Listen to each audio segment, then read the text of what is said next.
एक superhit film, करोड़ों की कमाई, हजारों फैंस, लेकिन रिलीज के सिर्फ 13 दिन बाद फिल्म का एक कलाकार अचानक गायब हो गया। ना फोन, ना कोई मैसेज, और फिर एक बंद कमरे में मिली उसकी लाश। लेकिन सबसे डरावनी बात ये नहीं थी, डरावनी बात थी उसके कमरे की दीवार पर लिखा एक नाम। चलिए जानते हैं उसके पीछे के राज, लेकिन उससे पहले वीडियो को एक लाइक करके हमारे साथ वीडियो में अंत तक बने रहिए। मुंबई की चमकती रात, हर न्यूज चैनल पर सिर्फ एक ही नाम था, धुरंधर 2। फिल्म रिकॉर्ड तोड़ रही थी, थिएटर हाउसफुल थे, और उसी फिल्म में छोटा लेकिन खतरनाक किरदार निभाने वाला अभिनेता आर्यन मल्होत्रा अचानक सोशल मीडिया पर वायरल हो गया। लोग उसकी एक्टिंग की तारीफ कर रहे थे। लेकिन उसी रात आर्यन ने अपने दोस्त को एक अजीब मैसेज भेजा, मुझे लगता है कोई मेरा पीछा कर रहा है। लेकिन अगले दिन शूटिंग सेट पर आर्यन बहुत डरा हुआ दिखाई दिया। उसने डायरेक्टर से कहा, सर वो आदमी फिर दिखाई दिया। डायरेक्टर ने पूछा, कौन आदमी? आर्यन चुप हो गया। उसने सिर्फ इतना कहा, जिसे मैंने फिल्म में मरते हुए देखा था। पूरा सेट शांत हो गया, क्योंकि फिल्म में जिस किरदार की मौत दिखाई गई थी वो एक असली गैंगस्टर से इंस्पायर्ड था। एक पत्रकार रिया सेन इस केस की जांच शुरू करती है। उसे पता चलता है कि फिल्म की कहानी एक पुराने अंडरवर्ल्ड केस से जुड़ी थी, और उसी केस में 20 साल पहले एक अभिनेता की भी रहस्यमयी मौत हुई थी। फाइल में सिर्फ एक लाइन लिखी थी, जिसने सच देखा वो जिंदा नहीं बचा। रिया को लगने लगा ये सिर्फ फिल्म नहीं, किसी असली राज को छुपाने की कोशिश है। रिया पुलिस स्टेशन पहुंचती है। वो आर्यन के अपार्टमेंट का सीसीटीवी देखती है। रात 2:15 बजे आर्यन लिफ्ट से बाहर निकलता है। उसके पीछे एक काला हुडी पहने आदमी दिखाई देता है। लेकिन सबसे डरावनी बात, कैमरे में उस आदमी का चेहरा दिखाई ही नहीं देता, जैसे कैमरा ग्लिच हो गया हो। आर्यन की आखिरी कॉल रिकॉर्डिंग मिलती है। फोन पर उसकी कांपती आवाज सुनाई देती है, रिया, अगर मैं बचा नहीं तो फिल्म की तीसरी फाइल ढूंढना। और अचानक फोन पर जोर की चीख सुनाई देती है। फिर साइलेंस। रिया फिल्म स्टूडियो पहुंचती है। उसे पता चलता है कि फिल्म की ओरिजिनल स्क्रिप्ट 3 हिस्सों में थी, लेकिन तीसरा हिस्सा कभी रिलीज नहीं हुआ, क्योंकि उसमें एक असली नेता, अंडरवर्ल्ड कनेक्शन और कई बड़े नाम एक्सपोज होने वाले थे।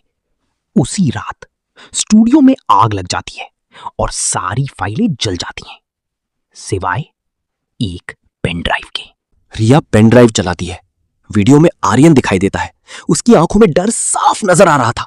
वो कहता है, अगर तुम ये वीडियो देख रहे हो तो शायद मैं जिंदा नहीं हूं। धुरंधर 2 सिर्फ फिल्म नहीं थी, हमने अनजाने में किसी बहुत बड़े आदमी का राज खोल दिया था।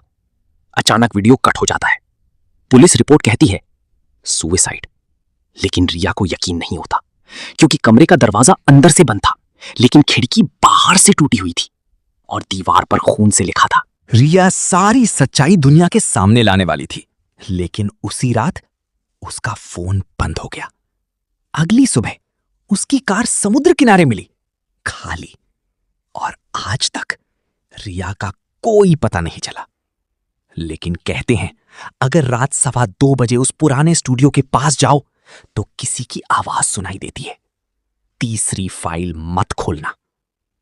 कुछ फिल्में सिर्फ कहानी नहीं होती, कुछ फिल्में राज छुपाने के लिए बनाई जाती हैं। अर्जुन गायब हो चुका था। गांव वालों ने उसे बहुत ढूंढा, लेकिन जंगल ने जैसे उसे निगल लिया था।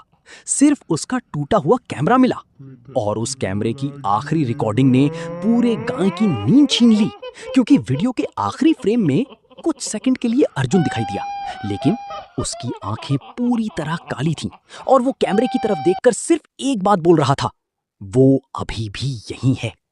उस दिन के बाद गांव में कोई भी रात को बाहर निकलने की हिम्मत नहीं करता था। लेकिन कहानी यहीं खत्म नहीं हुई, क्योंकि अर्जुन के गायब होने के ठीक 13 दिन बाद गांव में फिर कुछ होने लगा। इस बार आवाज सिर्फ जंगल से नहीं आ रही थी, बल्कि लोगों के घरों के अंदर से भी आने लगी थी। अर्जुन के गायब होने के बाद गांव पूरी तरह बदल चुका था।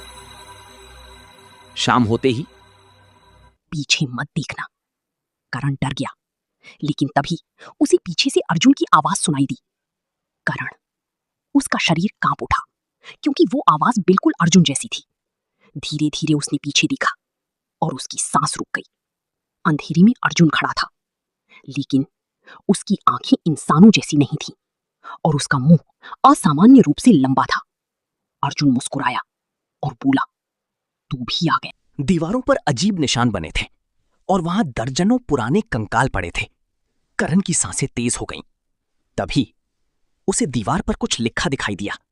हमने उसे जिंदा जलाया, अब वो हमें कभी नहीं छोड़ेगी। करण समझ गया, ये वही औरत थी जिसे गांव वालों ने सालों पहले मार दिया था। लेकिन तभी सुरंग के अंदर से रोने की आवाज आने लगी। धीरे धीरे अंधेरे से सफेद कपड़ों में वही औरत बाहर आई। उसका चेहरा आधा जला हुआ था और आंखें पूरी तरह काली थीं। उसने धीमी आवाज में कहा, तुम सबने मुझे अकेला छोड़ दिया। फिर अचानक सारे कंकाल अपने आप हिलने लगे। करण चीख पड़ा। करण किसी तरह सुरंग से भागा, लेकिन जंगल अब पहले जैसा नहीं था। चारों तरफ परछाइयां घूम रही थीं। उसे महसूस हुआ जैसे पूरा जंगल जिंदा हो। तभी उसे एक बूढ़ा आदमी दिखाई दिया। वो गांव का सबसे पुराना निवासी था।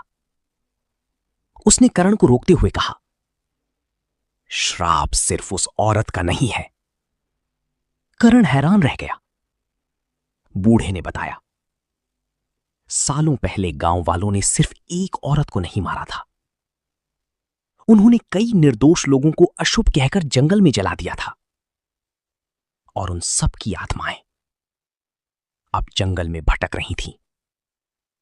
बूढ़े ने कांपती आवाज में कहा, अर्जुन अब इंसान नहीं रहा, वो अब उनका हिस्सा बन चुका है। करण डर गया, क्योंकि उसी समय उसे पीछे से दर्जनों आवाजें सुनाई दी। करण, यहीं रुक जाओ। करण पूरी ताकत से गांव की तरफ भागा, लेकिन अचानक उसे महसूस हुआ कि कोई उसका पीछा कर रहा है। उसने पीछे मुड़कर देखा और उसकी चीख निकल गई। पूरा जंगल सफेद कपड़ों वाली परछाइयों से भरा हुआ था। उनके बीच अर्जुन भी खड़ा था, लेकिन अब उसका चेहरा पूरी तरह बदल चुका था। वो धीरे धीरे मुस्कुराया और बोला, अब कोई नहीं बचेगा। अचानक पूरा गांव अंधेरे में डूब गया। सभी घरों की लाइट एक साथ बंद हो गई और उसी समय हर घर के बाहर एक ही आवाज गूंजने लगी, पाव खराव। अगली सुबह गांव के 12 लोग गायब थे और जंगल के पास मिट्टी पर सिर्फ एक चीज लिखी थी, श्राप शुरू हो चुका है।